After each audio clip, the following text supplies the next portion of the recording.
Владимир Коротенко, я руковожу экологическим движением «Биом», то есть наша организация с 93-го года, ну, вот можете себе представить. Ну, то есть я даже не могу вспомнить, каких экологических коллизий мы не прорешивали за это время. Вот. Еще хочу сказать, что я защищался, конечно, по экологической философии, не совсем по экологическому праву, но объекты, тем не менее, очень интересно ложатся, я буду про это говорить. И здесь надо отметить, что в этом смысле я несу еще академический сектор на себе, то есть это не просто вот фантазии НПОшника, да, то есть, но еще и академического. И третья точка — это то, что сейчас мы с коллегами в ЭТНУР здесь мы реализуем проект Европейского Союза при поддержке и там ряда других европейских организаций по мониторингу правосудия и укреплению вот потенциала в стране, гражданского общества в частности, по вопросам гендерной экологии и других сфер защиты прав человека. То есть я просто хочу показать, что вот те замечания, которые я пытаюсь сейчас внести, они как бы носят вот такую экспертную палитру. Вот. И первый тезис, коллеги, он будет связан с тем, что, понимаете, сам объект очень сложный. Да? То есть как бы для судей, мне кажется, вот это вы все прекрасно понимаете, он убегающий, ускользающий. Он резко отличается от всего того типа нормирования, с которым так или иначе судьи привыкают сталкиваться. Потому что отношения, когда мы говорим, что в праве отражается отношения, да, мы на них смотрим и как-то судим эту ситуацию в соответствии с рамками закона. Вот это место для экологического права очень неспецифично, да, и каждый раз приходится решать вот это вот ускользание объекта, коллеги. Я думаю, что это... Поэтому мне кажется, что вот первый такой комментарий, вот, Диляра Рыкина, давайте сделаем вот к этому, то есть к прекрасному постановлению, ну, может быть, какое-то, я готов тоже поучаствовать, пособие, разъясняющее каждый элемент. Например, что мы понимаем под экологической безопасностью, что мы понимаем под лесом, водой, воздухом и так далее. Мы проводили невероятно интересные исследования, могу поделиться. Вот вы же судьи отправляете, говорите, возьмите там пункт, да, сейчас я перейду к пунктам, но вот хотел такое предварительное замечание сделать, да, посмотрите в законе о лесе, в законе о водном кодексе и так далее. Вот у нас есть такое исследование, мы провели, посмотрели лесной кодекс, водный кодекс и другие кодексы и законы от центральноазиатских стран. Коллеги, если вы посмотрите на лес, я один только объект скажу, лес, который описывается в Узбекистане, в Кыргызстане, я понимаю, что мы в Кыргызстане находимся, но тем не менее, да, и с других сторон, это совершенно разные объекты. Где-то это набор дров.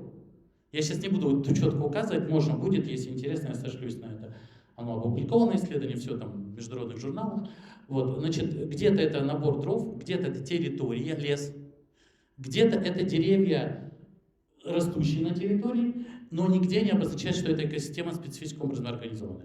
Понимаете, да? И так, исходя уже из самого определения, которое дает тот или иной закон, можно так или иначе трактовать. И вот первый момент я бы предложил такую сделать разъяснительную конструкцию, может быть, как глоссарий. Мы сейчас вот делали глоссарий для КОПа, да, например, по биоразнообразию и изменению климата и экологии, да, то есть как бы вот для судей. Это вот то, что я готов и здесь с ними работать. Чтобы понимать, что такое климат, что такое биоразнообразие, как оно работает и как эти трактовки, то есть мы берем трактовку из закона и ее даем пояснение. Мне кажется, это очень было бы экологические пояснения для судей вот этих нормативов, которые прекрасно здесь указаны, да, то есть, мне кажется, было бы неплохо. Еще один момент, который я хочу сказать, это про ущерб, то, что здесь коллеги говорили. Коллеги, ведь у нас очень жесткая проблема в том, что ущерб у нас может не быть сегодня.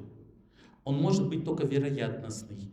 И вот это очень сложная проблема, в том числе для судей. Извините, что если в уголовном праве, например, уже произошел там факт нанесения, ну не знаю, не дай бог, кражи, убийства, вот факт произошел, и мы разбираемся с фактом бытия, то в экологическом измерении мы, вот очень много здесь коллеги говорили про превентивность. Да, то есть нам надо, чтобы этот факт не произошел. Вот понимаете, в чем проблема? Мы считаем и говорим, вот здесь, если вы вырубите вот этот лес, или здесь, если вы повернете эту реку, то вероятность ущерба будет вот такой огромный. Но его еще нет. Да, он только вероятностно будет. Кстати, коллеги, сейчас я на этом пункте объясню, почему нам надо будет прыгать в международное право, потому что это проблема, например, для конвенции с климатом. Оно только нарушается. И поэтому мы говорим, что мы должны остановить будущее, понимаете как? И это вот это вероятностное исчисление, они очень тяжелые, на самом деле. И не очень многие люди, и тем более, только не поймите меня высокомерно, когда я скажу бедные судьи, но в данном случае, вот поверить, один говорит, будет вероятностный ущерб, а другой говорит, не будет. И что должен делать судья, кому он верить должен? Но он от его совести там появляются совершенно другие ценностные ориентиры, уже вне законного пространства, понимаете, да? Вот мне кажется, это место, которое мы должны с вами тоже протекционировать. То есть вот это будущий характер. И тут еще вина, она как бы вероятностно рассчитанная. Она не конкретно вина, вот он же еще пришла, там какая-нибудь китайская фирма, вытащила у нас там это золото, да, то есть при этом нарушила заповедник. Только о хорошем пока идет речь. Золото появилось, понимаете, да? А то, что там пошли всякие экологические последствия, это надо еще доказывать. Вот. И это в этом смысле я хочу добавить пункт, вам рекомендовать, что когда судьи, вот у вас здесь пункт прям самый любимый один, да, при рассмотрении гражданных дел опираться на нормы, и мы здесь перечисляем нормы экологического права внутри страны. И вообще во всем вот пространстве, я уже перешел к комментариям, да, во всем пространстве постановления в основном мы опираемся на кыргызское право, что правильно. Коллеги, только вот очень важно сейчас замечание, что я не хочу нас вернуть в политику. У нас был большой спор по поводу международной конвенции и так далее. Здесь есть ссылка на одну конвенцию, Орхусскую. Но я бы хотел комментировать, что когда мы говорим об экологическом ущербе и расчете экологических всех там, норматив и так далее, давайте опираться на нормы международного права, потому что жизнь, она для всех жизнь, и для Европы, и для Турции, и для нас, да, то есть, как бы, особенно, когда это касается странных вещей, таких как биоразнообразие там, и так далее. То есть я просил бы в пункты внести, готов подготовить этот элемент, что также опираться, по крайней мере, на 3 конвенции Рио, вот я даже себе выписал, опираться на механизмы, которые для нас разработали 3 химические конвенции, это Стокгольм, Росарм и мы сторона. Я только говорю про те конвенции, которыми сторона, которых является Кыргызстан, да, то есть это не фантазия никакая, да, и европейские конвенции, не только Орхус, но и Экспо и так далее, да. То есть вот этот момент, давайте его отработаем, и предлагаю здесь свою там, экспертизу, помощь и так далее. Ну, например, СИТЕС, та же конвенция и так далее. То есть судьи могут свои решения подкреплять. Иногда очень сложно найти то дело внутри нашего, поверьте мне, писал эти кодексы и так далее, но не находятся кейсы. Это вот первое, что я хотел бы предложить. Давайте это проработаем. Венский протокол ГМО, теле-АЙЧ, да, то есть вот про это мало кто что-то понимает. Вот, то есть здесь нескольких моментов можно добавить, если надо будет, предложу рекомендации. Теперь, что касается, второе замечание у меня, оно тоже такое обширнейшее, но, надеюсь, будет интересно, это вот этого как раз приложения. Вот Элеркина очень правильно про него сказала, это удивительно, что оно появилось, вот, и правильно, но, значит, с какими вещами мы сталкиваемся? И судьи уж, несомненно, точно. Какие экспертизы, какие экспертные заключения являются валидными для вас? Если опять же, я пойду в уголовное право, то есть, например, судья примет, ну, не хочу такое противное слово говорить, но пусть суд имеет экспертизу, у которой квалифицирован, у него есть лицензия, да, есть государственные органы, все как бы выстроено это. В экологии ничего подобного нет. Вот принесет одна лаборатория одни замеры, принесет другая лаборатория другие замеры. Скажите мне, пожалуйста, опять же, как профессионалы, кого вы выберете? Ну и начинается чехарда.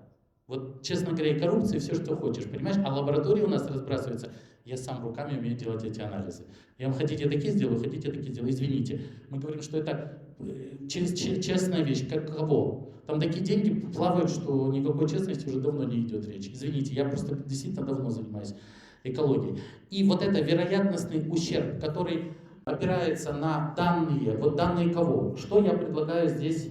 Это проблема такая, вот одна. Вторая еще в этом же зоне проблема, например, вы слышали про вот вы ГМО, говорили здесь, мы здесь говорили про ГМО, да, много, никто не понимает, что это такое, выловить его очень сложно, но знаем, что плохо. Но помимо этого ГМО еще есть, я сам генетик, да, первым, вот, но вторая еще есть добавки, знаете, вот они во многих. Вот, коллеги, один момент просто скажу, опять же, вот в суд придут, скажут, вот нас отравили. По кыргызскому законодательству у нас запрещено 5 добавок. В России более 58, а в Европейском Союзе 215, по-моему. Скажите, пожалуйста, какую норму вы будете применять? Да, и он отравился от одной из этих, отравился, то есть 100 пудов. Но в Кыргызстане она защищена. То есть, как бы получается, государство не проработало это место. То есть Минздрав или там санэпидемстанции не проработали еще пока эту штуку. Понимаете, да? Как мы будем валидизировать это место? Это большой вопрос. И я думаю, что здесь пока, по крайней мере, как переходная мера, может быть создать какой-то реестр лабораторий, потому что мы, конечно, в своих вот, и вы здесь опираетесь на это, в своих решениях вы говорите, мы будем опираться на кыргызскую лабораторию. Ну это правильно, да, то есть наш это. Но, коллеги, вы поймите, что кыргызские лаборатории многие вещи просто не фиксируют. Не дай бог кто-то столкнется с болячкой какой-нибудь, да, то есть раки, например. У нас половину этих мы отправляем или в Турцию, или в Москву, и там медики берут. А теперь представьте, что медик, вот у нас же такие ситуации получаются, сделали в Москве там анализ или в Турции, а он говорит, нет, я не буду говорить, что это ваш рак такой, потому что я буду лечить, потому что наши поставили, они не умеют его лечить, но мы будем лечить по нашим стандартам. Это же немножко, ну, нехорошо. Понимаете? Поэтому мы рекомендуем, и давайте вместе проработаем. Я до конца не знаю, как валидизировать, можно сказать, и понятно, что никого не лоббирую. Но мы столкнулись с этой историей, я ее из жизни вам хочу показать. Мы столкнулись с такой историей с асбестом. Вы слышали все про это? Ну, там мы много очень боролись, вот, экологическое движение, с тем, чтобы у нас внесли в список, вот это как раз-таки одной из конвенций, этот асбест. Он действительно, я сейчас в химию не буду уходить, амфиболовый, там, хризолитовый, там много чего можно сказать. Что я вам хочу сказать? Что его последствия, воздействия через год, через два, даже не в день, может быть через 5 лет, через 8, через 10. Ребенок играл на свалке с этим, у него потом, не дай бог, вырождается вся эта ситуация. Мы говорим, в экологическом праве должна быть презумпция вины, в том, что мы должны исключить потенциальный риск для этого ребенка. Понимаете, да, вот это очень важно. Значит, наша задача теперь, как бы не дать ему соприкасаться с этим плохим химическим веществом. Но наши лаборатории не могут, из-за того, что не могут его определять там определенным способом, дают заключение, все нормально. Там нету практически. Мы отправили в немецкую лабораторию, ну так получилось. И никто здесь, ни Госулха, ни в каких-то этих, вот это как раз в вашей 56-й статье, мы не добрались до суда. Мы не стали поднимать это в суде, ну, здесь можно объяснять, там много было обстоятельств, но мы воспользовались вот этой вот правом разговаривать с Госулха. Тогда еще было госагентство. Минприрода, но тогда было госагентство, я задокументировал это все. Коллеги, и мне отказали именно на основании того, что эта лаборатория не валидна. В каком-то реестре ее нет. Тогда я стал об этом задумываться. Давайте создадим, бедные, как бы тогда наши граждане, получается, не защищены. Да, я слово вот это бедные произношу, чтобы мы должны выстроить систему защиты. И также судьи. Давайте создадим реестр валидных лабораторий.